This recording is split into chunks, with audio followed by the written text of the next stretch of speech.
मैं जानता हूँ आरएसएस को, जिसके लिए देश सर्वप्रति था, सब लोग इक्वल थे। आज क्यों, ये आप अपने हाथ दिल पे हाथ रखे सोचिए, आज क्यों ये फीलिंग है कि आरएसएस का मतलब है कि हर मुसलमान एक शक के नज़र में है? क्यों? ये मोड़ कहाँ से आया? किसने लिया ये मोड़? कब आया? मुझे नहीं पता है। मैं जानना चाहता हूँ, मैं हक से जानना चाहता हूँ कि मैं भी एक भारतीय हूँ और एक भाई के नाते एक भाई को हक है ये जानने का कि भाई क्यों उंगलियां मुझ पे उठती हैं, क्यों मेरे कौम पे उंगलियां उठती हैं। ये मेरा हक है, मैं हक से आपसे पूछ रहा हूँ आज, भाई के नाते, एक भारतीय के नाते। सुना आपने ये बयान? क्या आप जानते हैं कि ये कौन है? हो सकता है कुछ लोग इस चेहरे से वाकिफ हों। जो वाकिफ नहीं है उनको मैं बता देता हूं कि ये कौन है। दरअसल ये सुप्रीम कोर्ट के जज हैं अमानुल्लाह। इन्होंने एक सवाल उठाया है जो आपने भी सुना कि आखिर आज के समय में अक्सर शक की सुई मुसलमानों पर आकर क्यों रुकती है, मुसलमानों पर ही क्यों सवाल खड़े हो रहे हैं। बता दें कि जस्टिस अमानुल्लाह किसी कार्यक्रम में अपनी बात रख रहे थे, जहां उन्होंने बाकी बातों के साथ अपनी ये बात भी रखी। और जैसा कि आप सब जानते हैं कि आज देश में मुसलमानों के साथ अलग अलग तरह की घटनाएं हो रही हैं। उसके नाम को देख करके उसके दुकानों को बंद कराया जा रहा है, गाय के नाम पर मारा जा रहा है, मुसलमानों की मॉब लिंचिंग की जा रही है, उसके दुकान पर नेम प्लेट देख करके बायकॉट किया जा रहा है। ऐसे में देश का हर मुसलमान आज एक ही सवाल पूछ रहा है कि आखिर ऐसा क्यों उसे दोयम दर्जे का नागरिक बनाने की कोशिश हो रही है, क्यों उसे शक के नज़रिए से देखा जा रहा है, चाहे वो पंचर बनाने वाला मुसलमान हो या देश के सर्वोच्च अदालत का जज हो। सबके सवाल एक हैं कि आखिर मुसलमान आज शक के घेरे में क्यों है। और यही सवाल जस्टिस अमानुल्लाह ने आरएसएस से किया है कि आज आरएसएस का मतलब क्यों है कि हर मुसलमान शक के घेरे में है। उन्होंने ये सवाल उस संस्था से किया और उन्होंने अपने सवालों में ये जिक्र भी किया जो अपने आप को बताती है कि देश उसके लिए सर्वोपरि है। अच्छी चीज है, इस देश में रहने वाले सभी देशवासियों के लिए देश सर्वोपरि है। लेकिन सवाल ये उठता है कि क्या किसी एक समुदाय के प्रति विरोध या विश्वास की भावना रख करके देश को सर्वोपरि रखा जा सकता है? क्या ये देशभक्ति कहलाती है? क्या एक मजबूत राष्ट्र की पहचान लोगों को जोड़ने में होती है या उन्हें धर्म और पहचान के आधार पर बांटने में? और अगर भारत को विश्व गुरु बनना है तो क्या यह रास्ता सामाजिक एकता से होकर के जाता है या आपसी टकराव से? आज ऐसे ही कुछ सवालों पर बात करेंगे। नमस्कार, द हिंदी टॉप देख रहे हैं आप और मैं हूं आपके साथ जानिसार खान। राष्ट्रीय स्वयं सेवक संघ यानी कि आरएसएस, जो खुद को एक राष्ट्रवादी और देशभक्त संगठन के रूप में प्रस्तुत करता है, संघ का कहना है कि उसका उद्देश्य राष्ट्र निर्माण, सांस्कृतिक जागरण और भारतीय मूल्यों को मजबूत करना है। लेकिन दूसरी ओर उसके आलोचक अक्सर आरोप लगाते हैं कि संघ और उससे जुड़े कुछ संगठनों के बयानों और गतिविधियों से मुस्लिम समुदाय को लेकर के नकारात्मक संदेश जाता है। यही वजह है कि समय समय पर यह सवाल उठता रहा है कि क्या किसी एक समुदाय के प्रति कठोर रवैया या विरोध देशभक्ति का हिस्सा माना जा सकता है। इस बहस में भारतीय जनता पार्टी का नाम भी आता है, जिसे आमतौर पर आरएसएस की राजनीतिक विचारधारा से जुड़ी पार्टी माना जाता है।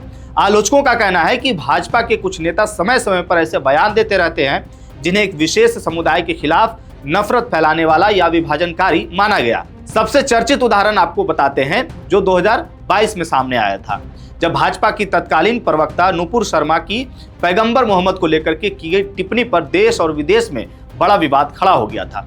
उस मामले में सुप्रीम कोर्ट ने भी कड़ी टिप्पणी करते हुए कहा था कि उनके बयान से पूरे देश में तनाव का माहौल बना है।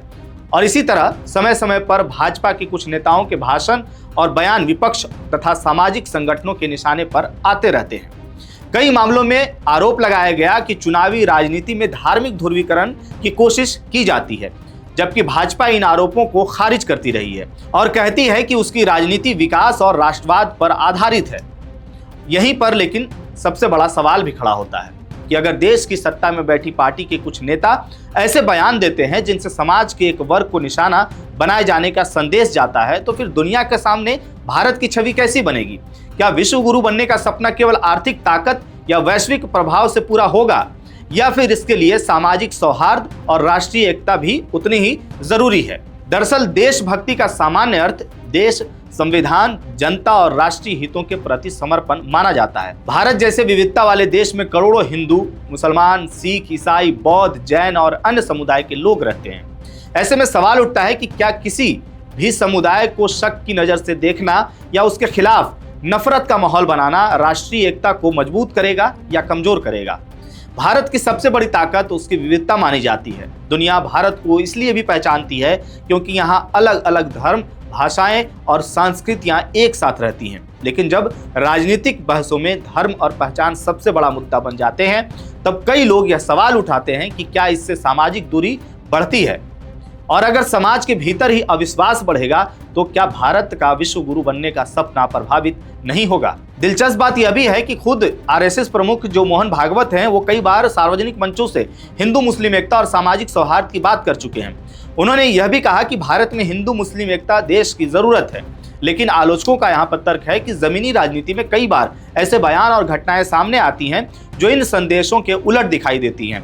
ऐसे में सवाल और बहस दोनों लगातार बने रहते हैं। वहीं आरएसएस और भाजपा के समर्थकों का कहना है कि उनका विरोध किसी धर्म या समुदाय से नहीं, बल्कि उन विचारों और गतिविधियों से है जिन्हें वे राष्ट्रहित के खिलाफ मानते हैं। उनका तर्क है कि राष्ट्रवाद और सांस्कृतिक पहचान को मजबूत करना नफरत नहीं, बल्कि देश को एकजुट करने की कोशिश है। दूसरी तरफ आलोचक कहते हैं कि जब राजनीतिक भाषणों में बार बार धर्म का इस्तेमाल होता है तो उसका असर समाज पर भी दिखाई देता है। और इसी पूरे विमर्श के बीच हाल के समय में कुछ घटनाओं को लेकर के भी सामाजिक बहस तेज हुई है। विभिन्न रिपोर्ट्स और सामाजिक संगठनों के दावों के अनुसार कई जगहों पर लोगों के बीच धार्मिक पहचान को लेकर के तनाव, बहिष्कार और विवाद की घटना सामने आई हैं। कहीं दुकान या कारोबार को लेकर के विरोध और बायकॉट की अपील की खबरें आई, तो कुछ जगहों पर गौ रक्षा या अन्य मुद्दों को लेकर के हिंसा और मारपीट जैसी घटनाओं के आरोप भी सामने आए। और इन्हीं घटनाओं के संदर्भ में समाज के एक वर्ग के बीच यह भी सवाल लगातार सुनाई देता है कि आखिर एक आम मुसलमान खुद को बार बार शक के घेरे में क्यों महसूस कर रहा है, चाहे वो छोटा दुकानदार हो, मजदूर हो या फिर देश की किसी बड़ी संस्था में कार्यरत कोई व्यक्ति हो। कई लोग यह सवाल उठा रहे हैं कि क्या उनकी पहचान उनके अधिकारों से बड़ी होती जा रही है।